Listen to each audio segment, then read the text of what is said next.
ବାହାଘର ପରେ ସ୍ୱାମୀଙ୍କ ସହିତ ହନିମୁନରେ ଯାଇ ରୋମାନ୍ସ କରୁଥିବାର ନଜରରେ ଆସିଛନ୍ତି ଅଲିଉଡର ଜବରଦସ୍ତ ଅଭିନେତ୍ରୀ ଏଲିନା ସାମନ୍ତରାୟ। ତେବେ ଦର୍ଶକ ବନ୍ଧୁ, ଆପଣମାନେ ତ ଏଲିନାଙ୍କୁ ବେଶ ଭଲ ଭାବରେ ଜାଣିଥିବେ।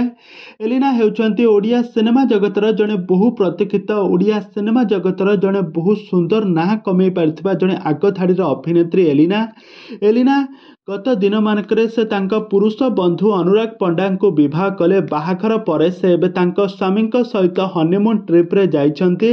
ଆଉ ସେଠାରେ ଯାଇ ବହୁତ ସାରା ମଜାମସ୍ତି କରୁଥିବାର ନଜରରେ ଆସିଛନ୍ତି। ବହୁତ ସାରା ତାଙ୍କ ଫ୍ୟାମିଲି ମାନଙ୍କ ସହିତ ଯାଇଥିବାର ନଜରରେ ଆସିଛନ୍ତି। ଆଉ ସେଠାରେ ତାଙ୍କ ସ୍ୱାମୀଙ୍କ ସହିତ ରୋମାନ୍ସ କରୁଥିବାର କିଛି ଫଟୋ ଭିଡ଼ିଓ ମଧ୍ୟ ସୋସିଆଲ ମିଡ଼ିଆ ହ୍ୟାଣ୍ଡେଲରେ ସେୟାର କରିଛନ୍ତି। ତ ଏଲିନା ସାମନ୍ତରାୟ ଗତ ଦିନମାନଙ୍କରେ ବହୁତ ସାରା ଓଡ଼ିଆ ସିନେମାରେ ଅଭିନୟ କରିଥିଲେ। ତାଙ୍କ ଅଭିନୟକୁ ଦର୍ଶକମାନେ ବହୁତ ପସନ୍ଦ ମଧ୍ୟ କରନ୍ତି।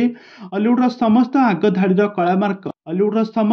ଧାଡ଼ିର କଳାକାରମାନଙ୍କ ସହିତ ସୁନ୍ଦର ଅଭିନୟ କରି ଖୁବ୍ କମ୍ ଦିନ ମଧ୍ୟରେ ବେଶ ଲୋକପ୍ରିୟତା ହାସଲ କରିଛନ୍ତି। କିନ୍ତୁ ବର୍ତ୍ତମାନ ସମୟରେ ବାହାଘର ପରେ ଏବେ ହନିମୁନ୍ ଯାଇଛନ୍ତି ସ୍ୱାମୀଙ୍କ ସହିତ। ମାଲଦ୍ୱୀପରେ ହନିମୁନ୍ ଟ୍ରିପ୍ ଯାଇଛନ୍ତି।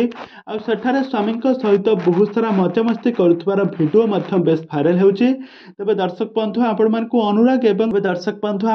ଅନୁରାଗ ଏବଂ ଏଲିନାଙ୍କ ଯୋଡ଼ି ଆପଣମାନଙ୍କୁ କେମିତି ଲାଗୁଛି, ଆମକୁ ନିହାତି ଭାବେ କମେଣ୍ଟ ବକ୍ସରେ କମେଣ୍ଟ କରନ୍ତୁ। ଆଗକୁ ଏଭଳି ଅଲିଉଡ ସମ୍ବଳିତ ବା ସିରିଏଲ ଦୁନିଆ ବିଷୟରେ ଅଧିକ ଖବର ଜାଣିବା ପାଇଁ ହେଲେ ଆପଣମାନେ ଆମ ଚ୍ୟାନେଲକୁ ସବସ୍କ୍ରାଇବ୍ କରି ପାଖରେ ଥିବା ବେଲ୍ ଆଇକନକୁ ଦବାଇ ଦିଅନ୍ତୁ।